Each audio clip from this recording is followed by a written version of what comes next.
Hey, we are going to do the chapter 2 today. Is motion. Motion is defined as an object moves if an object changes its position in a given time. Let's say that it was at one point or one position at some time, and after some time it just at a different position. Then we say that it moved, and that is the time changed and the position changed. So if an object is at one point of space at one instant of time and a different point of space at another instant of time, then we say that it moved. And how do we measure how fast it moved? And that is nothing but speed. The speed is defined as distance over time, how much distance it moved over a period of time. That is nothing but speed is equals to distance over time. Some of these examples are given right here. So let's say that if you are going 60 miles and you are taking about 2 hours to get there, so 60 divided by 2, that gives you 30 miles an hour. So this 30 miles an hour is nothing but the speed. So you can see that as the distance is increasing and the time is staying the same, then it means you're covering more distance at a shorter time. So something like if you had the same 60 distance, but if you are taking maybe let's say 1 hour, so it means it's going pretty fast. So that is its speed is too much, which is nothing but 60 miles an hour, and we write it as mph also. And I'm sure you would have seen a lot of signs with this mph sign on the roads.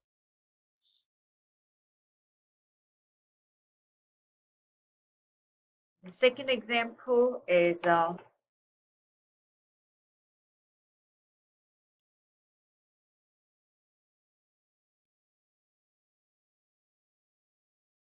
24 miles in half an hour. So it means it is doing 24 miles in half an hour. So it means 24 divided by 0.5, that's going to give you 48 miles an hour.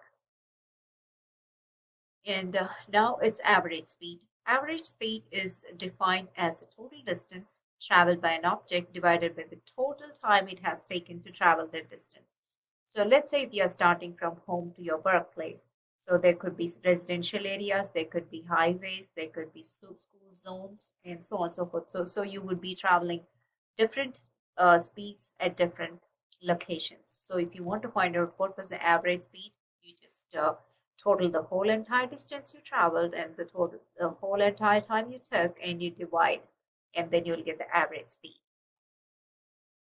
Instantaneous speed. So instantaneous speed is defined as an object speed at a given instant of time. So at that particular second, what was the speed? So something like if a cop shoots this radar and sees what was your speed at that particular time when they put this radar on our car. So that's the instantaneous speed. So this is an example for you to understand.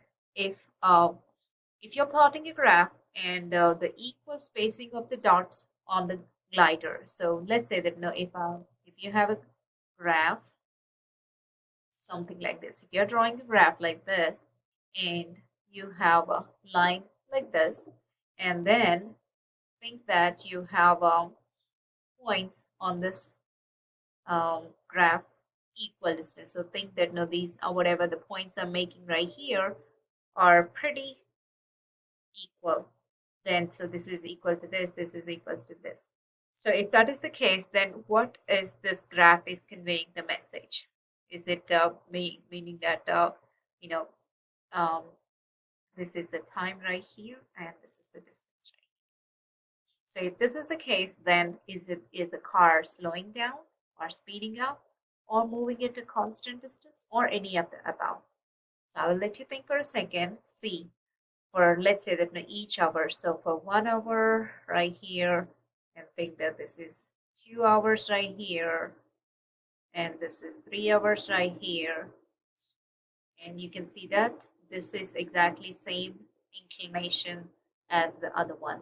So if this is the case, you can see that it is covering exactly same amount of distance in the time. So it means it is moving at a constant speed. So that is the meaning of this question right here. And want you to understand that the as the time goes high, the distance is going high according to that. Now, the same speed formula in letter nature, and that's nothing but v is equals to distance over time. V is the speed, and d is the distance, and t is the time is represented. And units of speed would be the distance over time, which is nothing but meters per second or centimeters per second or kilometers per hour or miles per hour or things like that. So you will have some distance per some time. And if you know any of the two variables right here, you can get the third, you can calculate the third variable. So if you know distance and time, you can find speed. If you know speed and time, you can find distance. If you know speed and time, you can find out the distance. So if you want to remember all three formulas, you can. Otherwise, just remember one and work for the one which you don't know, but work for the variable which you don't know. So we have a problem right here. How far does a car travel in 6 hours at a speed of 40 kilometers an hour? So when we have this data given, so you know that we have time because it has hours, and they're talking about speed, and that speed is 40 kilometers an hour. So they are asking how far did it go? So they are asking us to find out what is the value of the d. And we are given this is the question mark right here. So the time is given, t is 6,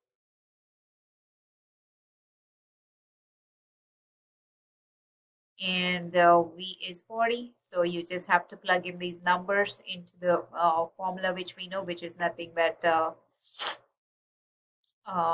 v is equals to d over t, and do the needful, which is hours right here and kilometers an hour. And if you think about it, what would be the um,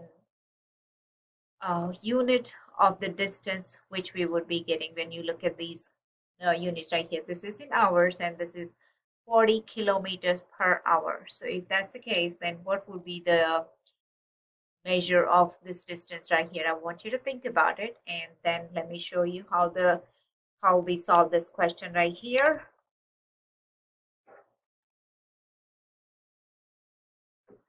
So 40 times 6, which is nothing but 240, and your answer is 240. Okay, so in the similar fashion, if you know the distance and velocity or speed, you can get the t.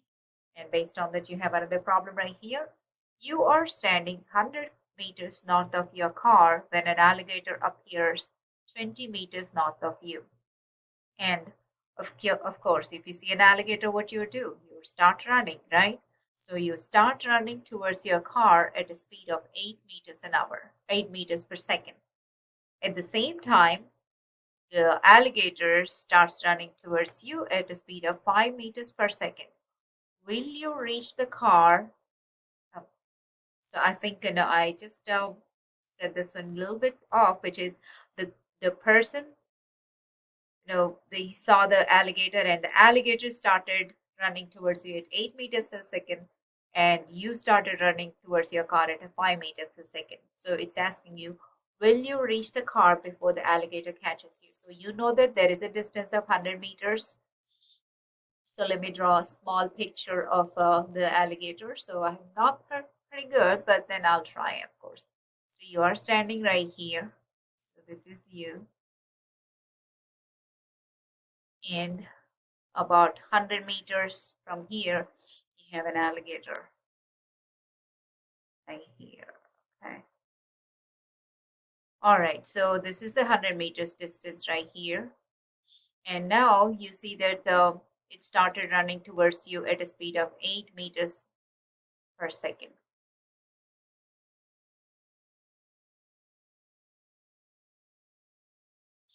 And you started running towards your car, which is 20 meters from you. So you have a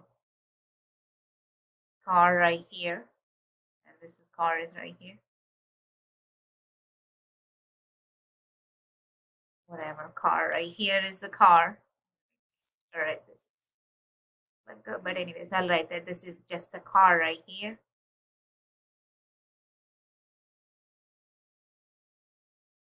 Okay, car is at a distance of 20 meters right here. So this car is right here, standing right here. So, and you started running towards the car at 5 meters per second.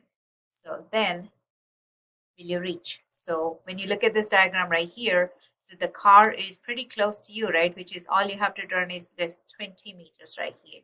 But you're going at a speed of 5 meters.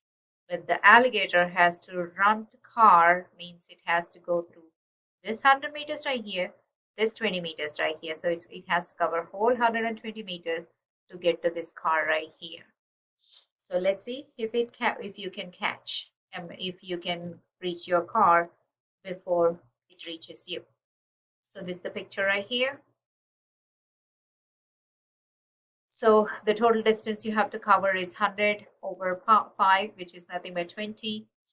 And then the time 2 is 120 divided by 8, 15 meters, so 15 seconds. So you take 20 seconds to get there, and the alligator will take 15 seconds to get there. So it means this is your last calculation and you are the alligator's lunch. So I'm not sure if I made clear, but anyways, I hope you understood this problem. And all you need to know is just you need to know which one is distance, which one is time. You can find out the speed, or if you know any two parameters, you can find out the third parameter.